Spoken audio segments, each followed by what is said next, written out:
આજ તો હવારમાં ભૂએ તરી નાખ્યા મરચા અને હું તો આવી ગયો પછી નદી જોવા, અમારા ગામની નદી. આજ તો સવારમાં હું તો ભૂરાને ઉઠાડવા જઈ, ત્યાં તો ભૂરાની ઊંઘ બગડી. જોજો મોઢું થાય એ પછી તો ભૂરાને ઉઠાડીને મેં બનાવી દીધી ચા.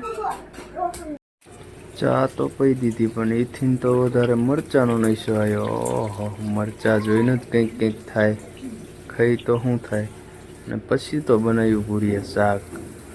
તો પછી બધા મિત્રો કહેજો કોમેન્ટમાં શીનું શાક બને છે, કોમેન્ટ કરવાની ભૂલતા નહીં. પછી પૂરી બનાવતી હતી શાકને, મને એમ થયું કે લાવો વરસાદ આવે છે તો થોડોક તમને વરસાદનું બહારનું પણ વ્યૂ બતાવી દઉં. જોજો અમારે અહીંયા તો સાંટા ચાલુ છે, 3 દિવસથી વરસાદ બંધ નથી થયો. કયા ગામ વરસાદ છે કોમેન્ટમાં કહેજો. પછી એમ થયું કે લાવો બહાર જઈને રીલ બનાવી નાખી. રીલ તો બનાવી પણ આરે રીલનો વિડીયો પણ વ્લોગમાં ચડાવ્યો. તો આ રીલજીને જોયું હોય એ પણ કોમેન્ટ કરજો, કોમેન્ટ કરવાનું ભૂલતા નહીં. અને હા, આ રીલનો વિડીયો જોવો હોય તો ઇન્સ્ટાગ્રામમાં વ્યા જાઓ.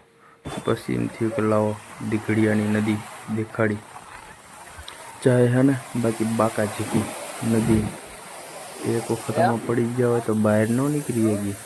હા, જોઈ લેજો નદીનું લોકેશન. ને પછી ભૂખ લાગી તો આવતો રહ્યો ઘીરે.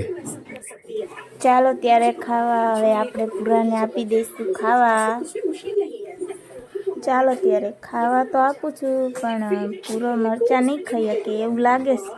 જો મોઢું થાય. આ મોતી મહારાજ નમાડ્યા હતા એની પ્રસાદી, પણ આ શું છે એ કોમેન્ટમાં. પછી તો બોલાવી ભૂરીએ વાયસુની બાકાજી.